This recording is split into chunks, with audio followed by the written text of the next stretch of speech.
વઘારેલા વધેલા મોરૈયાની ટિક્કી બનાવવાની રીત। તો સૌપ્રથમ આપણે લઈ લઈશું વઘારેલો મોરૈયો, પછી આપણે લેશું લીંબુનો રસ, એક આખા લીંબુનો રસ, 2 થી વધારે બટેકા બાફેલા, ફરાળી મીઠું 1 ચમચી, રાજગરાનો લોટ 2 મોટી ચમચી, કોથમીર, પટની મરચાં 2 અને બુરુ ખાંડ। આટલી સામગ્રીની જરૂર પડશે। મરી પાવડર એડ કરવો હોય તો એડ કરી શકો, સ્કીપ બી કરી શકો, અને લીંબુનો રસ ના હોય તો આમચૂર પાવડર એડ કરી શકો। પ્રથમ આપણે એક મોટા બાઉલમાં મોરૈયો કાઢી દઈશું। મોરૈયાને છૂટો પાડી દઈશું હાથની મદદથી।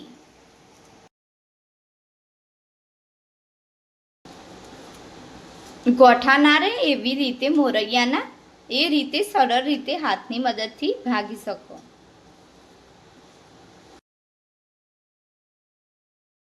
આપણે એમાં બટાકા એડ કરીશું બાફેલા। મીડિયમ સાઈઝના હોય તો 3 લેવાના, મોટા હોય તો 2। અમારે મીડિયમ સાઈઝના છે તો અમે 3 લીધા છે। બાફેલા બટેકા સરસ રીતે મિક્સ કરી દેવું બધું, પહેલા ભાગી દેવા બટેકા સરસ રીતે। આપણે એડ કરીશું પટની મરચાં તીખાવાળા 2, આપણે ખાંડણીમાં ખાંડી દીધા છે। હવે આપણે એડ કરીશું કોથમીર,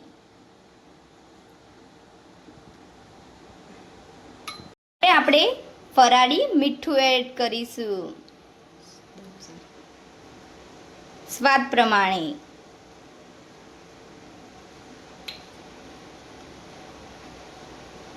હવે આપણે થોડી બુરુ ખાંડ એડ કરીશું સ્વાદ પ્રમાણે। હવે લીંબુનો રસ, હવે બધું મિક્સ કરી દઈશું।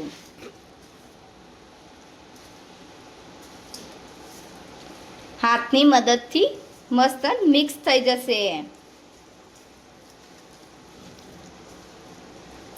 પટની મરચાં વાપરવાથી એકદમ તીખો ટેસ્ટ આવે છે।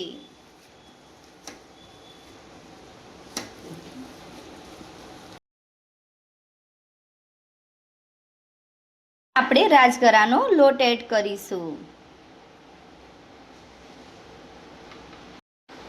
જેથી આપણી ટિક્કી સારી બને અને આ ઉપવાસમાં ખાઈ શકાય। 11સના દિવસે તમે ઉપવાસ કર્યો હોય એ દિવસે તમે ખાઈ શકો। આ ફરાળી છે। સરસ રીતે મિક્સ કરી દેવું બધું હાથની મદદથી। આપણે સરસ મિક્સ થઈ ગયું છે, તો હવે આપણે એની ટિક્કી બનાવીશું। તમારે જે સાઈઝમાં ટિક્કી બનાવી હોય એ સાઈઝમાં ટિક્કી બનાવી શકો।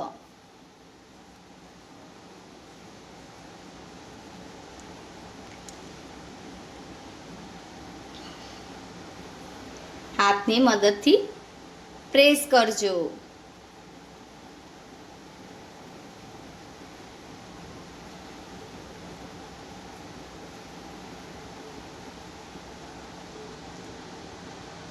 આ રીતે બધી ટિક્કી બનાવી લેવી।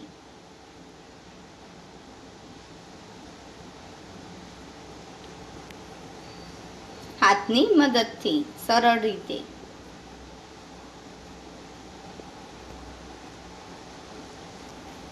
ટિક્કી થાય એટલે આપણે થોડી ટિક્કી દબાઈ જાય પછી આપણે ધીમા ગેસ ઉપર નોનસ્ટિક પેન મૂકી દઈશું।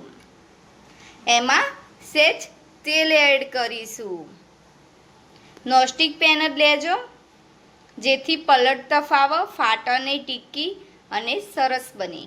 જે ટિક્કી બને ત્યાં સુધીમાં એક આટલું જ તેલ એડ કરવું, વધારે નહીં। બધી ટિક્કી બનાવ ત્યાં સુધી આટલા તેલમાં જ શેકાવા દેવાની। એક જ વાર તેલ લગાવો, પછી ફરી ના લગાવો।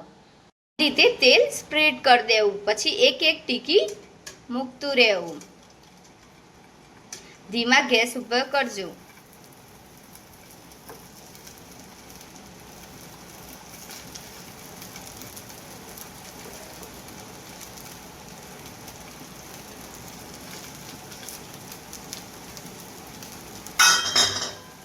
હવે ઢાંકી દેવું.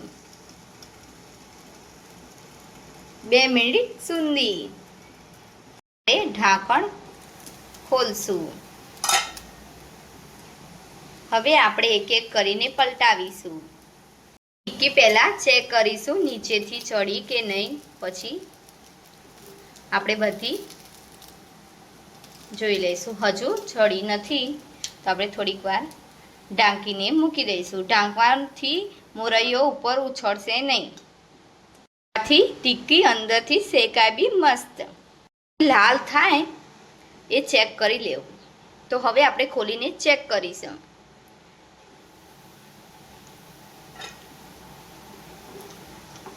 લાલ થવા દેવાની, સારી એટલે ચડી જાય. આવી રીતે બધી ટિક્કી પલટાવી દેવી. કોથમીરનો ભાગ હશે એ બધો બળશે, એવું સારી જ લાગશે.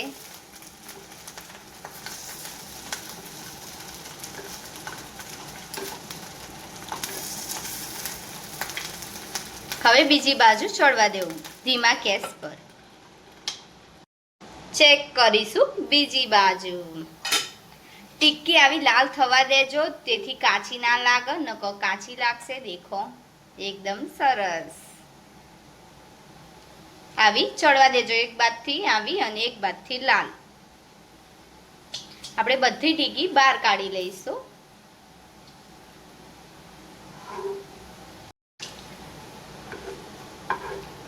એક એક કરીને બધી ટિક્કી બહાર કાઢી લઈશું.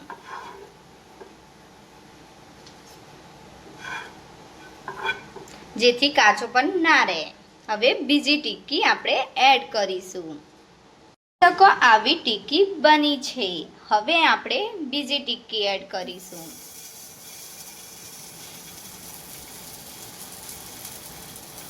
આ ફેર તેલ લગાવવાનું નથી. તમારે એક વાડકામાં જેટલી બી ટિક્કી આવે એટલી સેટ કરી દેવી.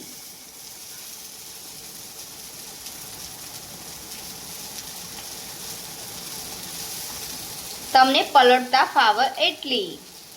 હવે આપણે ઢાંકણ ઢાંકી દઈશું. દેખાવામાં બળી જેલી દેખાશે, પણ બળી જેલી નથી, કારણ કે એમાં કાચો પણ આવે છે. એટલા માટે આપણે મોરૈયો ઢીલો હોય એટલા માટે આપણે ગોલ્ડન બ્રાઉન થવા દેવી પડે છે. ખોલીશું. હવે આપણે ચેક કરીશું આપણી ટિક્કી થઈ કે નહીં. તો આપણી ટિક્કી સરસ લાલ થઈ ગઈ છે. તો આપણે હવે એને પલટી દઈશું. એક એક કરીને સરળ રીતે પલટી દેવું.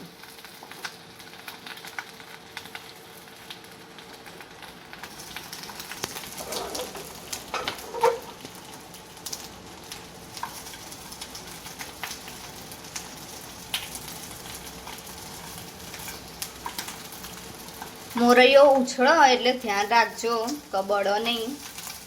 એકદમ ટેસ્ટી અને લજીસ લાગશે ટિક્કી. ફરી ઢાંકીને એક બાજુ થવા દઈશું. વાર લાગશે, પછી બીજી વખત તમે ટિક્કી મૂકશો તો ફટ દઈને થઈ જશે. તો હવે આપણે ખોલીને જોઈશું.